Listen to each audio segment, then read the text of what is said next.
ಇದರ ಜೊತೆಯಲ್ಲಿ ಹುಬ್ಬಳ್ಳಿಯಲ್ಲಿ ಮತ್ತೊಂದು ಲವ್ ಜಿಹಾದ್ ಪ್ರಕರಣ ದಾಖಲಾಗಿದೆ. ಆರೋಪಿ ಮುಫೀಸ್ಗೆ ಈತನನ್ನ ನ್ಯಾಯಾಂಗ ಬಂಧನಕ್ಕೆ ಒಪ್ಪಿಸಲಾಗಿದೆ. ಮುಫೀಸ್ ವಿರುದ್ಧ ಕೇಶವಾಪುರ ಠಾಣೆಯಲ್ಲಿ ಸಂತ್ರಸ್ತೆ ದೂರನ್ನ ಕೊಟ್ಟಿದ್ರು. ಹುಬ್ಬಳ್ಳಿಯಲ್ಲಿ ದಾಖಲಾದ ಮತ್ತೊಂದು ಲವ್ ಜಿಹಾದ್ ಪ್ರಕರಣ ಇದು.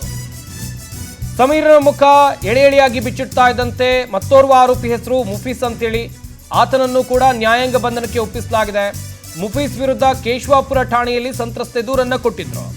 ಮುಫೀಸ್ ಜೀವ ಬೆದರಿಕೆಗೆ ಮಣಿದು ದೂರು ನೀಡಿರಲಿಲ್ಲ ಅಂತ ಸಂತ್ರಸ್ತೆ ಹೇಳಿದ್ದಾರೆ. ಇದೀಗ ಸಮೀರ್ ಪ್ರಕರಣದ ಏನು ದೂರು ಕೊಡ್ತಾ ಇದ್ದಂತೆ, ಸಮೀರ್ ಪ್ರಕರಣದಲ್ಲಿ ಸಂತ್ರಸ್ತೆ ದೂರನ್ನ ಕೊಡ್ತಾ ಇದ್ದಂತೆ ಮುಫೀಸ್ ಪ್ರಕರಣದಲ್ಲೂ ಸಂತ್ರಸ್ತೆ ದೂರನ್ನ ಕೊಟ್ಟಿದ್ದಾರೆ. ಇನ್ನೊಂದು ಕಡೆಯಲ್ಲಿ ಮುಫೀಸ್ನನ್ನ ಪೊಲೀಸರು ಬಂಧಿಸಿದ್ರು, ವಿಚಾರಣೆಯನ್ನು ನಡೆಸಿ ಕೋರ್ಟ್ಗೆ ಹಾಜರುಪಡಿಸಿದ್ರು. ಅದಾದ ಬಳಿಕ ಆತನನ್ನ ನ್ಯಾಯಾಂಗ ಬಂಧನಕ್ಕೆ ಒಪ್ಪಿಸಲಾಗಿದೆ. ಹಾಗೆಯೇ ಈತ ಹುಬ್ಬಳ್ಳಿಯ ಉಪಕಾರಾಗೃಹಕ್ಕೆ ಮುಫೀಸ್ನನ್ನ ಶಿಫ್ಟ್ ಮಾಡಲಾಗಿದೆ ಎನ್ನುವಂಥ ಮಾಹಿತಿ ಇದೆ.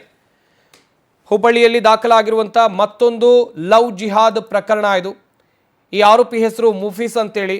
ಈತ ಸಂತ್ರಸ್ತೆಗೆ ಬ್ಲ್ಯಾಕ್ ಮೇಲ್ ಮಾಡುವಂಥ ಕೆಲಸವನ್ನು ಕೂಡ ಮಾಡ್ತಾ ಇದ್ದ ಎನ್ನುವಂಥದ್ದಾಗಿ ಸಂತ್ರಸ್ತೆಯೇ ಹೇಳಿದ್ದಾಳೆ. ಸಮೀರ್ ಪ್ರಕರಣದ ಬಳಿಕ ಈಕೆಗೆ ಧೈರ್ಯ ಬಂತು.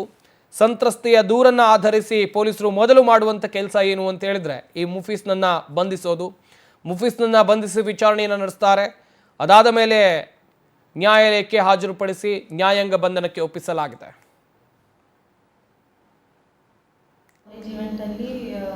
ನಂದು ಕಾಲೇಜ್ ಇವೆಂಟಲ್ಲಿ ಒಬ್ಬ ಹುಡುಗಿ ನಂಗೆ ಒಂದು ಹುಡುಗಕ್ಕೆ ಇಂಟ್ರಡ್ಯೂಸ್ ಮಾಡಿಸಿದ್ಲು. ಅವನ ಹೆಸರು ಮುಫೀಸ್ ಮಿಯಾನ್ ಅವರಂತ. ನನ್ನ ನೆಕ್ಸ್ಟ್ ಫ್ರೆಂಡ್ಶಿಪ್ ಸ್ಟಾರ್ಟ್ ಆಯಿತು. ಅವನ ಕಡೆಯಿಂದ ಫ್ರೆಂಡ್ಶಿಪ್ ಸ್ಟಾರ್ಟ್ ಆಯಿತು. ಆಮೇಲೆ 1-2-3 ಮಂತ್ಸ್ ಆದಮೇಲೆ ರಿಲೇಷನ್ಶಿಪ್ ಸ್ಟಾರ್ಟ್ ಆಯಿತು. ರಿಲೇಷನ್ಶಿಪ್ ಸ್ಟಾರ್ಟ್ ಆದಮೇಲೆ ನಮ್ಮ ಪೇರೆಂಟ್ಸಿಗೆ ಗೊತ್ತಾಯ್ತು. ಆಮೇಲೆ ಒಂದು ಕಾಸ್ಟ್ ನನಗೆ ಗೊತ್ತೇ ಇದ್ದಿದ್ದಿಲ್ಲ, ಅವ್ನು ಮುಸ್ಲಿಮ್ ಅಂತ. ಅದಾದಮೇಲೆ ನಮ್ಮ ಪೇರೆಂಟ್ಸ್ ನನಗೆ ರಿಯಲೈಸ್ ಮಾಡಿದ್ರು ಅವ್ನ ಕಾಸ್ಟ್ ಬೇರೆ, ನನ್ನ ಕಾಸ್ಟ್ ಬೇರೆ, ಆಮೇಲೆ ಕಲ್ಚರ್ ಬೇರೆ, ಡಿಫ್ರೆನ್ಸಸ್ ಭಾಳ ಐತಿ. ಆಮೇಲೆ ನಾನು ಸ್ಟಡಿ ಮಾಡಿದೆ ಅವ್ರ ಕಾಸ್ಟ್ ಹೆಂಗೈತಿ ಹೆಂಗಿಲ್ಲ ಅಂತಂದು ಸ್ಟಡಿ ಮಾಡಿದೆ. ಆಮೇಲೆ ರಿಲೇಷನ್ಶಿಪ್ ಒಳಗೆ ಪ್ರಾಬ್ಲಮ್ಸ್ ಸ್ಟಾರ್ಟ್ ಆಯ್ತು. ಹಾಗಾಗಿ ನಾನು ಬ್ರೇಕಪ್ ಮಾಡಿದೆ. ಬ್ರೇಕಪ್ ಆದ ನಂತರ ನಾನು ಕ್ಯಾನ್ಸಲೇಷನ್ಗೂ ಇದನ್ನು ಮಾಡಿದಾದ್ಮೇಲೆ ನಂದು ರಿಲೇಷನ್ಶಿಪ್ ಒಳಗೆ ಫೋಟೋಸ್ ವಿಡಿಯೋಸ್ ಅದಾವ. ಆಮೇಲೆ ನೇಕೆಡ್ಸು ಅದಾವ. ಆಮೇಲೆ ಒಂದು ಎರಡು ಫೋನ್ಸ್ ಅದಾವ, laptops, pen drive, memory card, ಆಮೇಲೆ ಕಂಪ್ಯೂಟರ್ ಐತಿ. ಆಮೇಲೆ ಅವ್ರು ಯಾರ್ಯಾರು ಫ್ರೆಂಡ್ಸಿಗೆ ಲೀಕ್ ಮಾಡ್ಯಾನ ಅದು ನನಗೆ ಗೊತ್ತಿಲ್ಲ, ಆದ್ರೆ ನನಗೆ ಬೇಕು. ಯಾರ್ಯಾರು ಫೋನ್ಸ್ ಒಂದು ಫ್ಯಾಮಿಲಿ ಮೆಂಬರ್ಸ್ ಆಗಲಿ ಫ್ರೆಂಡ್ಸ್ ಆಗಲಿ ನನಗೆ ಬೇಕು. ಆಮೇಲೆ ಯಾರ್ಯಾರು ಇದು ವೀಡಿಯೋ ನೋಡಕತ್ತೀರಿ ನಾನು ರಿಕ್ವೆಸ್ಟ್ ಮಾಡತ್ತೀನಿ. ಆಮೇಲೆ ಪೊಲೀಸ್ ಇಲಾಖೆಗೂ ನಾನು ರಿಕ್ವೆಸ್ಟ್ ಮಾಡಕತ್ತೀನಿ, ನನಗೆ ಪ್ಲೀಸ್ ನಂಗೆ ರಿಕವರಿ ಆಗಬೇಕು, ನಂಗೆ ವೀಡಿಯೋಸ್ ಬೇಕು. ನಾವು ಒಂದು ನಂದು ಕಾಲೇಜ್ ಇವೆಂಟಲ್ಲಿ ಒಬ್ಬ ಹುಡುಗಿ ನಂಗೆ ಒಂದು ಹುಡುಗಕ್ಕೆ ಇಂಟ್ರಡ್ಯೂಸ್ ಮಾಡಿಸಿದ್ಲು. ಅವನ ಹೆಸರು ಮುಫೀಸ್ ಮಿಯಾನ್ ಅವರಂತ. ನನ್ನ ನೆಕ್ಸ್ಟ್ ಫ್ರೆಂಡ್ಶಿಪ್ ಸ್ಟಾರ್ಟ್ ಆಯಿತು. ಅವನ ಕಡೆಯಿಂದ ಫ್ರೆಂಡ್ಶಿಪ್. ಈ ಬಗ್ಗೆ ಇನ್ನಷ್ಟು ಮಾಹಿತಿಯನ್ನು ಕೊಡ್ತಾರೆ ನಮ್ಮ ಹುಬ್ಬಳ್ಳಿಯ ಪ್ರತಿನಿಧಿ ರವಿಕುಮಾರ್. ದೂರವಾಣಿ ಸಂಪರ್ಕದಲ್ಲಿ ಜಾಯ್ನ್ ಆಗ್ತಾ ಇದ್ದಾರೆ. ರವಿಕುಮಾರ್, ಸಮೀರ್ ಪ್ರಕರಣವನ್ನು ಗಮನಿಸ್ತಾ ಹೋಗೋದಾದ್ರೆ ಸಮೀರ್ ಮುಲ್ಲಾನನ್ನ ನ್ಯಾಯಾಂಗ ಬಂಧನಕ್ಕೆ ಒಪ್ಪಿಸಲಾಗಿದೆ ಎನ್ನುವಂಥದ್ದು ಗೊತ್ತಾಗಿದೆ. ಹಾಗೆಯೇ ಈ ಪ್ರಕರಣದ ವಿಚಾರಣೆ ಹೇಗೆ ಸಾಗ್ತಾ ಇದೆ ಈಗ?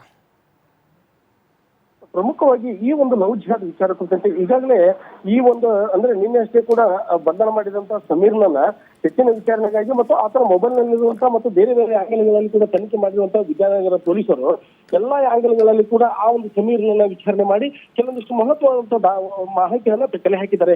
ನ್ಯಾಯಾಧೀಶರ ಮುಂದೆ ಹಾಜರುಪಡಿಸಿ ಸದ್ಯ 14 ದಿನಗಳ ಕಾಲ ನ್ಯಾಯಾಂಗ ಬಂಧನಕ್ಕೆ ಒಪ್ಪಿಸಲಾಗಿದೆ. ಹುಬ್ಬಳ್ಳಿಯ ಹಿರಿಯ ನ್ಯಾಯಾಧೀಶರು ಈ ಒಂದು ಆದೇಶವನ್ನ ಮಾಡಿದ್ದು ಸದ್ಯ ಧಾರವಾಡ ಕಾರಾಗೃಹಕ್ಕೆ ಸಮೀರ್ನನ್ನ ಶಿಫ್ಟ್ ಮಾಡಲಾಗಿದ್ದು ಸದ್ಯ ಈ ಒಂದು ಇನ್ನೊಂದು ಪ್ರಕರಣದಲ್ಲಿ ಅಂದ್ರೆ ಈ ಒಂದು ಪ್ರಕರಣ ಮುನ್ನವೇ ಮತ್ತೊಂದು ಪ್ರಕರಣ ಬೆಳಕಿಗೆ ಬಂದಿದ್ದು. ಈ ಒಂದು ಪ್ರಕರಣದಲ್ಲಿ ಬಂಧನ ಅಂದ್ರೆ ಯುವತಿ ನೀಡಿದಂತ ದೂರಿನ ಬೆನ್ನಲ್ಲೇ ಕೂಡ ಮಫೀಸ್ನಲ್ಲೇ ಕೇಶವಪುರ ಪೊಲೀಸರು ಬಂಧನ ಮಾಡಿದ್ದಾರೆ. ಬಂಧನ ಮಾಡಿದ ನಂತರ ಅವನನ್ನು ಕೂಡ ವಿಚಾರಣೆಗೆ ಒಳಪಡಿಸಿ ಅವನಿಂದಲೂ ಕೆಲವೊಂದಿಷ್ಟು ಆದ್ರೆ ಹೇಳಿಕೆ ನೀಡಿದಂತ ಮತ್ತು ಯುವತಿ ದೂರಿನಲ್ಲಿ ದಾಖಲು ಮಾಡಿದ ಮತ್ತು ಉಲ್ಲೇಖ ಮಾಡಿರುವಂತ ಎಲ್ಲಾ ಅಂಶಗಳನ್ನ ಮುಂದಿಟ್ಟುಕೊಂಡ್ರೆ ಕೇಶವಪುರ ಪೊಲೀಸರು ಅವನಿಂದಲೂ ಸಹಿತ ಕೆಲವೊಂದಿಷ್ಟು ಮಹತ್ವವಾದಂತಹ ಪೆನ್ ಡ್ರೈವ್ ಸೇರಿದಂತೆ ಬೇರೆ ಬೇರೆ ಮಹತ್ವದಂತಹ ದಾಖಲೆಗಳನ್ನು ವಶಕ್ಕೆ ತೆಗೆದುಕೊಂಡು ಅವನನ್ನು ನ್ಯಾಯಾಧೀಶರ ಮುಂದೆ ಹಾಜರುಪಡಿಸಿ ಅಂದ್ರೆ 14 ದಿನಗಳ ಕಾಲ ನ್ಯಾಯಾಂಗ ಬಂಧನಕ್ಕೆ ಒಪ್ಪಿಸಿದ್ದು. ಹುಬ್ಬಳ್ಳಿಯ ಉಪ ಕಾರಾಗೃಹಕ್ಕೆ ಮುಫೀಸ್ ಮಫೀಜ್ನನ್ನ ಈಗಾಗಲೇ ಶಿಫ್ಟ್ ಮಾಡಲಾಗಿದ್ದು, ಇವೆಲ್ಲವುಗಳ ನಡುವೆ ಸದ್ಯ ಕೇಶವಪುರ ಪೊಲೀಸರು ಒಂದು ಪ್ರಕರಣ ದಾಖಲು ಮಾಡಿಕೊಂಡಿದ್ದಾರೆ. ಇತ್ತ ವಿಜಯನಗರ ಪೊಲೀಸರು ಮತ್ತೊಂದು ಪ್ರಕರಣ ದಾಖಲು ಮಾಡಿಕೊಂಡಿದ್ದು, ಇಬ್ಬರು ಪೊಲೀಸರು ಈ ಒಂದು ಹೆಚ್ಚಿನ ವಿಚಾರಣೆಯನ್ನ ಮಾಡ್ತಾ ಇದ್ದಾರೆ. ಇವೆಲ್ಲವುಗಳ ನಡುವೆ ಇತ್ತ ಯುವತಿಯ ಮನೆಗೆ ಒಂದು ಪೊಲೀಸ್ ಭದ್ರತೆ ನೀಡಲಾಗಿದ್ದು, ಶ್ರೀರಾಮ ಸೇನಾ ಸಂಘಟನೆ ಸೇರಿದಂತೆ SHK ಸಮಾಜದವರು ಯುವತಿಯ ಮನೆಗೆ ಭೇಟಿ ನೀಡಿ ಧೈರ್ಯವನ್ನ ನೀಡಿದ್ದಾರೆ. ಸಂಪತ್.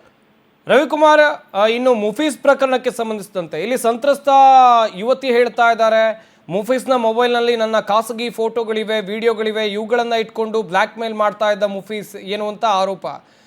ಈ ಸಂತ್ರಸ್ತ ಯುವತಿ ಮಾಡಿರುವಂಥ ಆರೋಪ ವಿಚಾರಕ್ಕೆ ಸಂಬಂಧಿಸಿದಂತೆ ಪೊಲೀಸರು ಏನಾದರೂ ಸಾಕ್ಷಿಗಳನ್ನು ಕಲೆ ಹಾಕಿದ್ದಾರೆ ಹೇಗೆ?